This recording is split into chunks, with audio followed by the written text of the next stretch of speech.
Hello there. Time for a look at your Houston headlines. I'm Mia Gradney.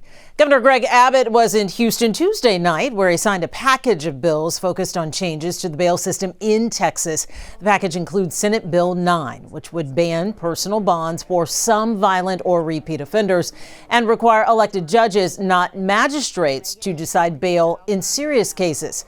The second is Senate Joint Resolution 5, or SJR 5. This amendment to the Constitution aims to allow judges to deny bail entirely to people accused of certain violent crimes if prosecutors can prove they pose a threat to the public or a flight risk. This measure will appear on the November ballot. And finally, SB 40 would prevent local governments from giving public money to nonprofits that pay bail for defendants. State lawmakers say this reform is about closing what they view as a revolving door. Our criminal justice system gives offenders the opportunity to go back to their lives. Meanwhile, the victims can never go back to their lives, and neither can their grieving families. That travesty ends today, thanks to the hard work of the Texas House and Senate. The bail package is a big win for the governor, who has made tightening the state's bail laws an emergency item for 3 consecutive sessions. However, critics argue these proposals will place more burden on overcrowded jails. A bill that would have required landlords of apartment complexes to fix elevators and other safety issues in a timely manner did not pass this session. KHOU 11 News was first to report on how those issues left seniors feeling trapped. Orko Manna shows us how one Houston senator plans to keep pushing for a solution.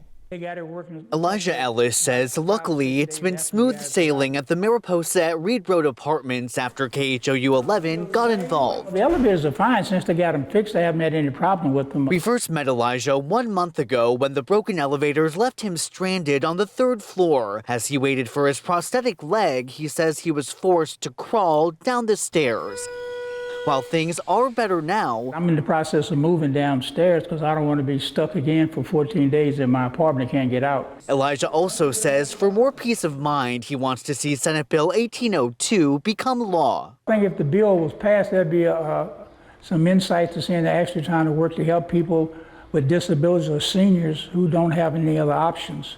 SB 1802 would have required Texas landlords to fix broken elevators or at least prove that they were actively trying to repair them within a reasonable amount of time. We just ran out of time. State Senator Carol Alvarado introduced the bill, which she tells me died on the House calendar despite passing through the Senate and having support in the House. So now that the session is over, what are you planning to do now? We're still going to hold landlords' feet to the fire. When we hear of a situation like this that has occurred, we're going to publicize it and hold their feet to the fire. Are you going to reintroduce this legislation? We'll continue some work over the interim and then gear up for next session and file the same bill. State Senator Boris Miles also telling KHOU 11 in a statement, quote, "I filed a legislative package to protect our seniors and create more stringent requirements on these type of facilities, but these bills went unheard in the House. We cannot allow our seniors to be left unprotected." Senator Alvarado tells me while she waits to get the ball rolling again on the legislation, she'll continue to work with stakeholders, including the Texas Apartment Association, to get solutions for residents. I reached out to the Texas Apartment Association, but did not hear back. Reporting in Houston, Orko Manna, KHOU 11 News. The city of Houston is receiving $314 million for disaster recovery and is sharing how it will be spent. Those federal dollars are for recovery from last year's derecho and Hurricane Beryl and are a part of a $382 million package for the city and county. City leaders plan to spend most of that on backup generators, new ambulances, and high water rescue vehicles, all to keep emergency services running when the next storm hits. The plan also includes some funding for homeless services. Our needs were public safety vehicles, high water rescue vehicles, generators, being able to serve Houstonians. And what we found is that the inability of the city of Houston, there was an inability of the city of Houston to be able to respond. City Council will ultimately vote on this proposal June 25th. Monday marked 3 years since the murder of 5 Texas family members by an escaped inmate. That escaped convict, Gonzalo Lopez, murdered 5 members of the Collins family from Tomball. Now, out of that heartbreak, one young man is making sure their memory lives on. Here's Aniele Ruiz with the story.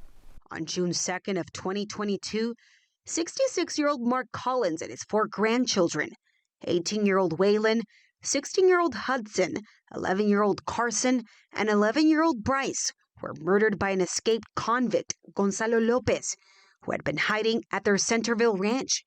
Just weeks ago, the family sat down with me exclusively for the first time to share not only their pain, but their purpose. It was just unreal. Like, you didn't know what to feel. You were numb. You just were like trying to process, like, what did I just hear?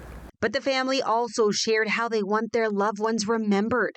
You don't want to be remembered in sadness. I don't want them to be remembered in sadness. I want them to be remembered in hope and comfort. That same hope inspired Maddox Feldot, Waylon's former teammate and close friend, to take action. Thank you for helping us. No political experience, but a heart full of purpose. Maddox lobbied lawmakers for a permanent Collins family memorial. He traveled to the Texas Capitol to push for state support. Now there's a glimmer of hope. We got the budget passed and approved by the House and the Senate. Buried in the state's massive budget document on page 63 is a line that means everything to a grieving family. $1.6 million allocated to honor the Collins family legacy. How does it feel? I can't wait to see what's going to come from it, and I can't wait for people to enjoy it. Maddox doesn't yet know what the memorial will look like, but he knows what it should feel like. I really just hope it brings joy. While they were struck by a horrible tragedy, they're filled with joy, and I think that's what I hope is brought about through this monument. Aniele also tells us the budget still needs final approval from Governor Greg Abbott, but Maddox says he is hopeful, especially after receiving a supportive letter from Governor Abbott himself.